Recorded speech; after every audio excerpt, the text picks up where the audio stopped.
Income tax law practice tax planning 2 എന്ന് പറയുന്ന പേപ്പറിലെ fourth semester M Com വിദ്യാർത്ഥികൾ 2021 ചോദിച്ചിട്ടുള്ള ക്വസ്റ്റ്യൻ പേപ്പറിലെ 17ാമത്തെ ക്വസ്റ്റ്യൻ ആണ്. അതായത് അസസ്മെന്റ് ഓഫ് കമ്പനീസ് എന്ന് പറയുന്ന ചാപ്റ്ററുമായിട്ട് ബന്ധപ്പെട്ട ക്വസ്റ്റ്യൻ ആണ് ഇന്നത്തെ ക്ലാസ്സിലൂടെ നമ്മൾ ഡിസ്കസ് ചെയ്യുന്നത്. നമ്മുടെ ചാനലിലൂടെ നമ്മൾ income tax law practice tax planning 2 എന്ന് പറയുന്ന സബ്ജക്റ്റിലെ syllabus based full class upload ചെയ്തിട്ടില്ല.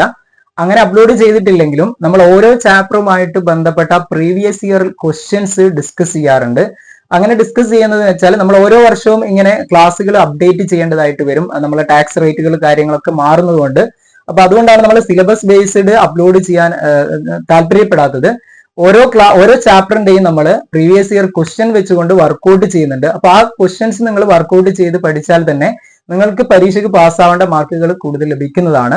അപ്പൊ പരമാവധി നിങ്ങൾ ശ്രദ്ധിക്കേണ്ടത് നമ്മുടെ ചാനലിലുള്ള എല്ലാ ക്ലാസ്സുകളും നിങ്ങളുടെ ഫ്രണ്ട്സുകളിലേക്ക് ഷെയർ ചെയ്ത് കൊടുക്കുക. കൂടുതൽ ആളുകൾ കാണുന്നതിലൂടെയാണ് നമ്മൾ വീണ്ടും വീണ്ടും ക്ലാസ്സുകൾ അപ്ലോഡ് ചെയ്യാൻ വേണ്ടി നമുക്ക് താല്പര്യം വരുന്നത്, അല്ലെങ്കിൽ ഒരു ഇൻസ്പിറേഷൻ ഉണ്ടാകുന്നത്. Okay,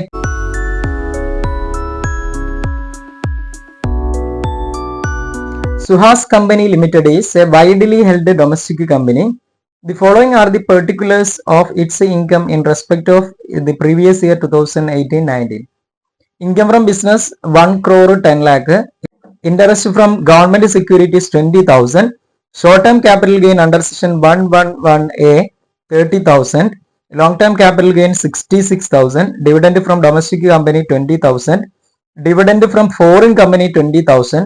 Book profit under section 115 JB 1 crore 5 lakh. Okay. During the previous year, the company donated by check 50,000 to National Defence Fund, Computer Company's total income and tax payable for the assessment year 2019-20. Okay, 2021 ചോദിച്ച question ആണ്. അപ്പോൾ assessment of companies എന്ന് പറയുന്ന ചാപ്റ്ററുമായിട്ട് ബന്ധപ്പെട്ട ഒരു question ആയിരുന്നു ഇത്. അപ്പൊ ഇതിൽ നമ്മൾ ടോട്ടൽ ഇൻകവും കാൽക്കുലേറ്റ് ചെയ്യണം, ടാക്സ് പേബിളും കാൽക്കുലേറ്റ് ചെയ്യണം. ഫസ്റ്റ് നമ്മൾ ടോട്ടൽ ഇൻകം കാൽക്കുലേറ്റ് ചെയ്യുന്നു. ജസ്റ്റ് കൊടുക്കുന്നു computation of total income, computation of total income എന്ന് പറഞ്ഞ് ഹെഡിങ് കൊടുക്കുന്നു. അതായത് ടോട്ടൽ ഇൻകം എന്നതിൽ ഇവിടെ വരുന്ന ഹെഡുകൾ ഏതൊക്കെയാണ്? ഇൻകം ഫ്രം ബിസിനസ് ഉണ്ട്. Okay, income from business. Income from business ക്വസ്റ്റ്യനിൽ തന്നിട്ടുള്ളത് എത്രയാണ്? 1 crore 10 lakh ആണ് തന്നിട്ടുള്ളത്. 1 crore 10 lakh. Okay, 1 crore 10 lakh ആണ് ക്വസ്റ്റ്യനിൽ ഇൻകം ഫ്രം ബിസിനസ് തന്നത്. ഇനി നെക്സ്റ്റ് വരുന്നത് ക്യാപിറ്റൽ ഗെയിൻ ആണ് നമ്മുടെ ക്വസ്റ്റ്യനിൽ മറ്റൊരു ഇൻകം വരുന്നത്. ക്യാപിറ്റൽ ഗെയിനിൽ ലോങ് ടേം ക്യാപിറ്റൽ ഗെയിൻ തന്നിട്ടുണ്ട്. ലോങ് ടേം ക്യാപിറ്റൽ ഗെയിൻ എത്രയാണ് ക്വസ്റ്റ്യനിൽ തന്നത്? 66,000 ആണ്. അതേപോലെ ഷോർട്ട് ടേം ക്യാപിറ്റൽ ഗെയിൻ തന്നിട്ടുണ്ട്. ഷോർട്ട് ടേം ക്യാപിറ്റൽ ഗെയിൻ തന്നിട്ടുള്ളത് 30,000 ആണ് തന്നത്. അപ്പോൾ ടോട്ടൽ ചെയ്ത് കഴിഞ്ഞാൽ 96,000 എന്ന് കിട്ടും. Okay, capital gain, income from capital gain എന്ന് പറയുന്നത് എത്ര കിട്ടും? 96,000. ഇനി ഇൻകം ഫ്രം അതർ സോഴ്സ് ആണ് മറ്റൊന്നുള്ളത്. Income from other source. Okay, income from other സോഴ്സിൽ നമ്മുടെ ക്വസ്റ്റ്യനിൽ വരുന്ന ഐറ്റംസ് ഏതൊക്കെയാണ്? ഇൻട്രസ്റ്റ് ഫ്രം ഗവൺമെന്റ് സെക്യൂരിറ്റി തന്നിട്ടുണ്ട്. ഇൻട്രസ്റ്റ് ഫ്രം ഗവൺമെന്റ് സെക്യൂരിറ്റി തന്നിട്ടുള്ളത് 20,000 ആണ്. ഇനി മറ്റൊരു ഹെഡ് വരുന്നത് ഏതാണ്? ഡിവിഡൻഡ് ആണ്. മറ്റൊരു ഇൻകം വരുന്നത് ഡിവിഡൻഡ് ഫ്രം ഡൊമസ്റ്റിക് കമ്പനിയാണ് 20,000. ഇനി നെക്സ്റ്റ് തന്നത് എന്താണ്? ഡിവിഡൻഡ് ഫ്രം ഫോറിൻ കമ്പനിയാണ്. Dividend from foreign company. ഇത് ഡൊമസ്റ്റിക് കമ്പനിയാണ്, ഇത് ഫോറിൻ കമ്പനിയാണ്. ഡിവിഡൻഡ് ഫ്രം ഫോറിൻ കമ്പനി തന്നത് എത്രയാണ്? 20,000 ആണ്. അപ്പൊ ഇവിടെ ടോട്ടൽ ചെയ്ത് കഴിഞ്ഞാൽ എത്ര വരും? 60,000 എന്ന് കിട്ടും. Okay, income from other source total 60,000 എന്ന് കിട്ടും. അപ്പൊ ഇതിനെ നമ്മൾ ടോട്ടൽ ചെയ്യുന്നു. ഓക്കെ, മൊത്തം ടോട്ടൽ ചെയ്യുന്നു. അപ്പൊ ടോട്ടൽ ചെയ്ത് കഴിഞ്ഞാൽ നമുക്ക് എത്ര കിട്ടും? 1 crore 11,56,000 എന്ന് നമുക്ക് കിട്ടും. ഓക്കെ, 1 crore 11,56,000 എന്ന് ടോട്ടൽ എമൗണ്ട് കിട്ടും. ഇനി ഇവിടെ നമ്മുടെ ക്വസ്റ്റ്യനിൽ ഡൊണേഷൻ തന്നിട്ടുണ്ട്. നാഷണൽ ഡിഫൻസ് ഫണ്ടിലേക്ക് കോൺട്രിബ്യൂട്ട് ചെയ്യുന്ന ഡൊണേഷൻ പറഞ്ഞിട്ടുണ്ട്. ഡൊണേഷൻ എന്താണ്? അണ്ടർ സെക്ഷൻ 80Gയിൽ ഡിഡക്ഷൻ കിട്ടുന്ന എമൗണ്ട് ആണ്. ഇവിടെ നാഷണൽ ഡിഫൻസ് ഫണ്ടിലേക്കാണ് കോൺട്രിബ്യൂട്ട് ചെയ്യുന്നത്. രാജ്യത്തിന്റെ പ്രതിരോധ ഫണ്ടിലേക്ക് കോൺട്രിബ്യൂട്ട് ചെയ്ത് കഴിഞ്ഞാൽ അത്തരം ഡൊണേഷൻ എന്താണ്? ഫുള്ളി ഡിഡക്റ്റബിൾ ആണ്. ആ ഡൊണേഷൻ 100% ഡിഡക്റ്റബിൾ ആണ്. ഓക്കെ, അപ്പൊ നമുക്ക് എത്ര കിട്ടും? ടോട്ടല് 1 crore 11,06,000 എന്ന് എമൗണ്ട് കിട്ടും. ഈ കിട്ടുന്നതാണ് എന്ത്? Total income. ഓക്കെ, അപ്പൊ ടോട്ടൽ ഇൻകം 1,11,06,000 എന്ന് നമുക്ക് കിട്ടും. ഓക്കെ, അപ്പൊ ഫസ്റ്റ് പാർട്ട് കഴിഞ്ഞു, ടോട്ടൽ ഇൻകം കണ്ടെത്തി. ഇനി ഇതിന്റെ ടാക്സ് പേബിൾ ആണ് കണ്ടെത്തേണ്ടത്. ഓക്കെ, ഇനി നെക്സ്റ്റ് പാർട്ടിൽ നമ്മൾ ടാക്സ് പേബിൾ ആണ് കണ്ടെത്തേണ്ടത്. Computation of tax payable. Okay, computation of tax payable. ഇവിടെ നമ്മുടെ ക്വസ്റ്റനിൽ ബുക്ക് പ്രോഫിറ്റ് തന്നിട്ടുണ്ട്. അപ്പം മിനിമം അൾട്ടർനേറ്റീവ് ടാക്സ് കൂടെ കാണണം, അതേപോലെ നോർമൽ റേറ്റ് ഓഫ് ടാക്സും കാണണം. എന്നിട്ട് അതിൽ ഏതാണോ കൂടുതൽ വരുന്നത് അതായിരിക്കും ടാക്സ് പേബിൾ എന്ന് പറയുന്നത്. അപ്പൊ ഫസ്റ്റ് നമ്മൾ നോർമൽ റേറ്റ് ഓഫ് ടാക്സ് കണ്ടെത്തണം. അതിനു മുമ്പ് നമ്മൾ ശ്രദ്ധിക്കേണ്ടത്, നമ്മുടെ ക്വസ്റ്റനിൽ ലോങ് ടേം ക്യാപിറ്റൽ ഗെയിൻ തന്നിട്ടുണ്ട്. ലോങ് ടേം ക്യാപിറ്റൽ ഗെയിൻ എത്രയാണ് പെർസെന്റേജ് വരിക? 20% ആണ് ടാക്സ് റേറ്റ് വരുന്നത്. അപ്പൊ ഇവിടെ ലോങ് ടേം ക്യാപിറ്റൽ ഗെയിൻ തന്നിട്ടുള്ളത് 66,000 ആണ്. അപ്പൊ 66,000ന്റെ 20% നമ്മൾ കാൽക്കുലേറ്റ് ചെയ്യണം. അപ്പൊ നമ്മൾ കാൽക്കുലേറ്റ് ചെയ്ത് കഴിഞ്ഞാൽ എത്ര കിട്ടും? 13,200 എന്ന് നമുക്ക് കിട്ടും. ഓക്കെ, ഇനി അതേപോലെ നമ്മുടെ ക്വസ്റ്റ്യനിൽ തന്ന short term capital gain 111A ആണ്. 111A ആണെങ്കിൽ അതിന്റെ ടാക്സ് റേറ്റ് വരുന്നത് എത്രയാണ്? 15% ആണ് വരുന്നത്. അതായത് നമ്മുടെ ക്വസ്റ്റ്യനിൽ ഷോർട്ട് ടേം ക്യാപിറ്റൽ ഗെയിൻ തന്നത് 30,000 ആണ്. 30,000ന്റെ 15% കണ്ടു കഴിഞ്ഞാൽ എത്ര കിട്ടും? 4,500 എന്ന് നമുക്ക് എമൗണ്ട് കിട്ടും. ഓക്കെ, അപ്പൊ ലോങ് ടേം ക്യാപിറ്റൽ ഗെയിനിൻ്റെത് സെപ്പറേറ്റ് തന്നെ നമ്മൾ ആദ്യം കാൽക്കുലേറ്റ് ചെയ്യണം. ഷോർട്ട് ടേമിന്റെ നമ്മുടെ ക്വസ്റ്റനിൽ പ്രത്യേകം പറഞ്ഞതുകൊണ്ട് 111A ആയതുകൊണ്ട് അതിനെന്താണ് 15% ആണ് ടാക്സ് റേറ്റ് വരുന്നത്. ഇനി ബാലൻസിന്റെ മുകളിൽ നമ്മൾ ടാക്സ് കാൽക്കുലേറ്റ് ചെയ്യുന്നു. അതായത് ബാലൻസ് എന്ന് പറയുന്നത് നേരത്തെ നമുക്ക് കിട്ടിയിരുന്ന എമൗണ്ട് എത്രയായിരുന്നു? 1,11,06,000 ആയിരുന്നു നേരത്തെ നമുക്ക് കിട്ടിയ എമൗണ്ട്. ഈ 1,11,06,000 നിന്നും നമ്മൾ ഈ 66,000നെയും അതേപോലെ തന്നെ 30,000നെയും എന്ത് ചെയ്യുന്നു? മൈനസ് ചെയ്യുന്നു. ഇത് രണ്ടിനെയും നമ്മൾ മൈനസ് ചെയ്തതിന് ശേഷം കിട്ടുന്ന ബാലൻസ് എമൗണ്ട് അതൊക്കെ 1,10,10,000 എന്ന് എമൗണ്ട് വരും. 1,10,10,000 എന്ന് വരും. ഇതിന് എത്രയാണ് ടാക്സ് റേറ്റ്? 25% നമ്മൾ ടാക്സ് റേറ്റ് അപ്ലൈ ചെയ്യണം.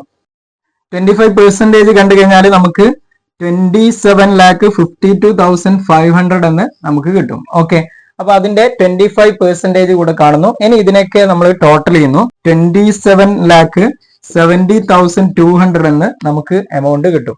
ഇനി ഇവിടെ നിങ്ങൾ ശ്രദ്ധിക്കേണ്ടത്, നമ്മുടെ ഇൻകം എന്ത് ചെയ്യുന്നുണ്ട്? 1 crore മുകളിൽ എക്സീഡ് ചെയ്യുന്നുണ്ട്. 1 crore മുകളിൽ എക്സീഡ് ചെയ്യുന്നുണ്ടെങ്കിൽ അവിടെ എന്തുണ്ടാവും? സർചാർജ് ഉണ്ടാവും. സർചാർജ് എത്രയാണ് ഇവിടെ വരിക? 1 crore മുകളിൽ എക്സീഡ് ചെയ്യുമ്പോൾ സർചാർജ് അറ്റ് 7% ആണ്. അപ്പൊ ഇതിന്റെ 7% നമ്മൾ കാൽക്കുലേറ്റ് ചെയ്യുന്നു. അപ്പൊ നമുക്ക് കാൽക്കുലേറ്റ് ചെയ്ത് കഴിഞ്ഞാൽ എത്ര കിട്ടും?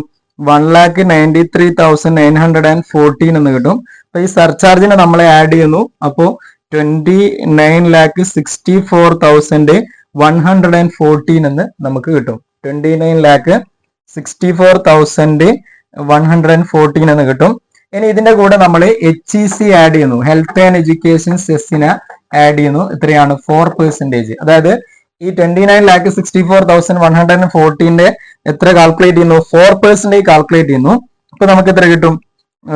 1,18,565 എന്ന് കിട്ടും. ഇനി ഇതിനെല്ലാം നമ്മൾ ടോട്ടൽ ചെയ്യുന്നു. അപ്പൊ ടോട്ടൽ ചെയ്ത് കഴിഞ്ഞാൽ 30,82,679 എന്ന് കിട്ടും. അതായത് ഇതിനെ റൗണ്ട് ചെയ്താൽ എങ്ങനെ വരും? 30,82,680 എന്നുള്ളതിലേക്ക് വരും. ഓക്കെ, അപ്പൊ ഇതാണ് നോർമൽ റേറ്റ് ടാക്സ് കണ്ടു കഴിഞ്ഞാൽ നമുക്ക് കിട്ടുന്നത്. എത്രയാണ്? 30,82,680 നമുക്ക് നോർമൽ റേറ്റിൽ കിട്ടും. ഇനി നമ്മുടെ ക്വസ്റ്റനിൽ ബുക്ക് പ്രോഫിറ്റ് തന്നതുകൊണ്ട് അതിന് മുകളിലും നമ്മൾ ടാക്സ് കാൽക്കുലേറ്റ് ചെയ്യണം. അപ്പൊ ജസ്റ്റ് നിങ്ങൾ അടിയിൽ രണ്ടാമതായിട്ട് ടാക്സ് ഓൺ ബുക്ക് പ്രോഫിറ്റ് എന്ന് കൊടുക്കും. അതായത് മാറ്റ് ആണ്, മിനിമം അൾട്ടർനേറ്റീവ് ടാക്സ് ആണ് വരുന്നത്. Tax on book profit. ഇവിടെ നമ്മുടെ ക്വസ്റ്റനിൽ ബുക്ക് പ്രോഫിറ്റ് തന്നിട്ടുള്ളത് എത്രയാണ്? 10,50,000 ആണ്. ഓക്കെ, 10,50,000ന്റെ മുകളിൽ എത്രയാണ് റേറ്റ് കാൽക്കുലേറ്റ് ചെയ്യേണ്ടത്? 15% ആണ് കാൽക്കുലേറ്റ് ചെയ്യേണ്ടത്. അപ്പൊ കണ്ടു കഴിഞ്ഞാൽ നമുക്ക് എത്ര കിട്ടും? 15,75,000 എന്ന് എമൗണ്ട് കിട്ടും. ഓക്കെ, ഇനി ഇതിന്റെ കൂടെ സർചാർജ് ആഡ് ചെയ്യണം. 1 crore മുകളിൽ വരുന്നത് കൊണ്ട് തന്നെ സർചാർജ് ആഡ് ചെയ്യുന്നു. സർചാർജ് നേരത്തെ പറഞ്ഞതുപോലെ തന്നെ 7% ആഡ് ചെയ്യുന്നു. അപ്പൊ ഇവിടെ എത്ര കിട്ടും? 1,10,250 എന്ന് കിട്ടും. ഇതിനെ നമ്മൾ ആഡ് ചെയ്യുന്നു. അപ്പൊ 16,85,250 എന്ന് കിട്ടും. ഇനി നേരത്തെ ചെയ്ത പോലെ തന്നെ ഇതിന്റെ കൂടെ HEC ആഡ് ചെയ്യുന്നു. Health and education cess 4%. ഇതിന്റെ 4% കാണുന്നു. അതായത് 16,85,250യുടെ 4% കണ്ടു കഴിഞ്ഞാൽ നമുക്ക് എത്ര കിട്ടും? 67,000 410 കിട്ടും. ഇനി ഇതിനെ ആഡ് ചെയ്യുന്നു. അപ്പൊ 17,25,660 എന്ന് കിട്ടും. അപ്പൊ ഇതാണ് ടാക്സ് ഓൺ ബുക്ക് പ്രോഫിറ്റ് വരുന്നത്. അപ്പൊ നേരത്തെ കണ്ട എമൗണ്ടും ഇപ്പൊ കാൽക്കുലേറ്റ് ചെയ്ത എമൗണ്ട് തമ്മിൽ കമ്പയർ ചെയ്യുന്നു. അപ്പൊ കമ്പയർ ചെയ്ത് നോക്കിയപ്പോൾ ഏതാണ് കൂടുതൽ വരുന്നത്?